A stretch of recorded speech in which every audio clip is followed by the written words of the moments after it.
我现在最担心的是我们家老三。今天上午的时候，早上6点多他醒来之后嘛，他整个状况就还好。胸腔没有出现那种后来出现的那种呼噜噜噜噜的那种声音，就像那个嗡嗡，那个叫像蜂鸣，像那个蜜蜂出现的那种，就是胸腔里面出现的鸣鸣鸣的那种声音。然后就是9点左右的时候，9点左右他就是有这种声音出现，哎，我就很警惕，我就马上我说，Daddy你快过来看一下。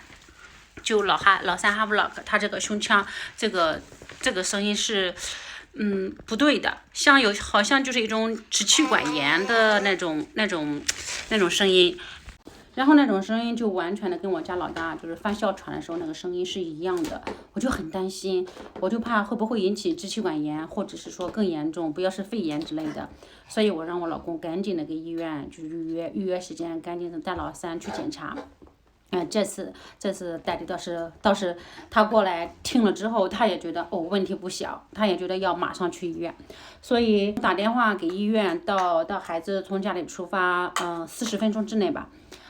不过到了医院之后，医生给他做完了所有的检查，查了血，然后听了他的胸腔，然后也拍了肺部的那一个片子，肺部里面也是什么东西也没有。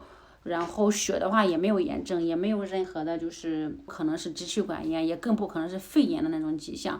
所以呢，就让Daddy就在医院待了一会儿，就带着老三又回来了。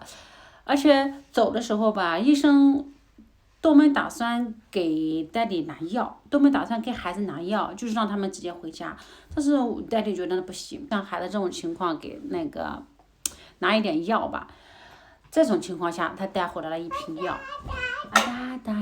老三在这里，老三还没有睡。这是吃了3次了，现在是9点半，因为老三下午睡醒比较晚。所以等下睡觉之前呢，一天吃3次嘛，把另外1次呢给他吃上。今天下午午睡的时候，午睡前的时候，鸣鸣鸣那种轰轰轰的声音，胸腔里那个声音还是挺严重的。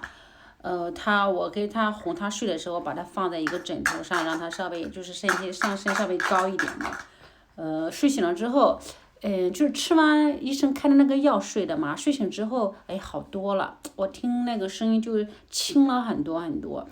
然后看一看，对，看一看明天会怎么样，应该我担心的是今天晚上他不要再出现那种胸腔的那种情况，因为会呼吸不畅嘛，就会很担心。所以现在最担心的是我家老三。老二的话已经好很多了，虽然他晚上还是哭得很厉害，每天晚上还是哭，但是他的咳嗽好很多。现在主要就是还是老三。他精神状态现在很好，我拍一下，精神状态好很多，是吧？对不对？是不是？要去睡觉了啊？对吧？听一听。好多了，那个药还是效果很好的，药还是非常，那个药还是很管用的。听不到，就上午9点多，我让Daddy赶紧抱老三去了医院。这次Daddy什么也没说，支持我让他抱着去医院。去之前先预约了医生。先给他预约了一个时间，因为老三，就上午的时候，他那个胸腔出现了那个呼噜呼噜的声音，太严重了。现在还有一点，不知道让你们听一下啊。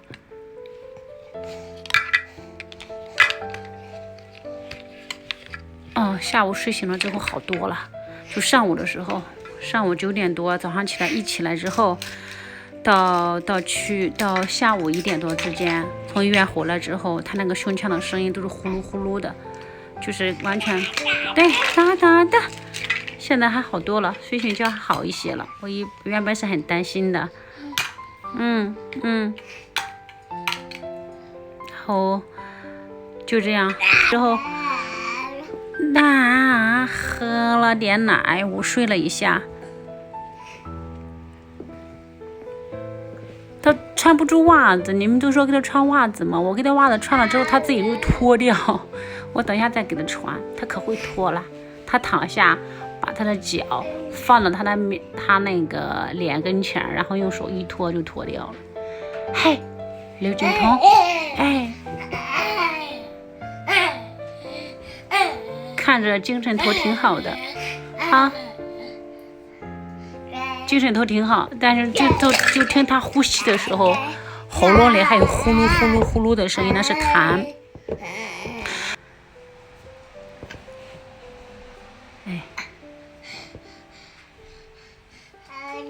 哎，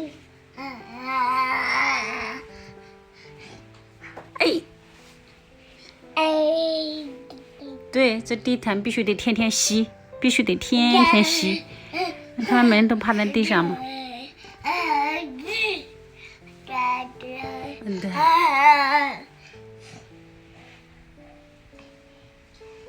好了，行了，我去给你。哎，我现在去煮米粥啊！我买了那个八宝粥，还有小米。我现在去熬粥了，好吧？熬粥的功夫呢，我喂它吃一点那个婴儿米粉。熬完粥之后，下午的话，我把那个粥水粥的那个汤喂它吃一点。雪，请你观察这个字，我们可以怎么样记住它呢？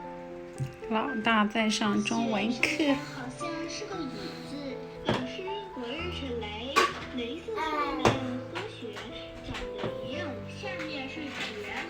这几同学可真棒，都用自己的方式记住了这个字。准备熬的这个八宝粥，还有里边有很多这个额外又放了很多小米，然后把它熬粘稠一点。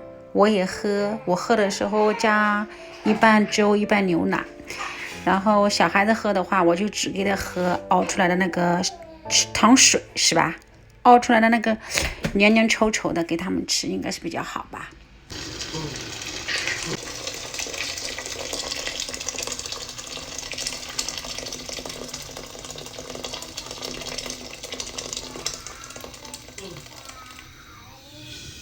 熬个30分钟，放了点油，怕它沸锅嘛。哇，好烫呀 ！Daddy， let me help him go nap。对，现在老三去闷闷的天，就这样，稀啦啦啦，稀啦啦啦，要下一周，也不晴天，你看慢慢下着雨呢。就是嘛，淅淅沥沥，淅淅沥沥的下着雨，这都第3天了吧？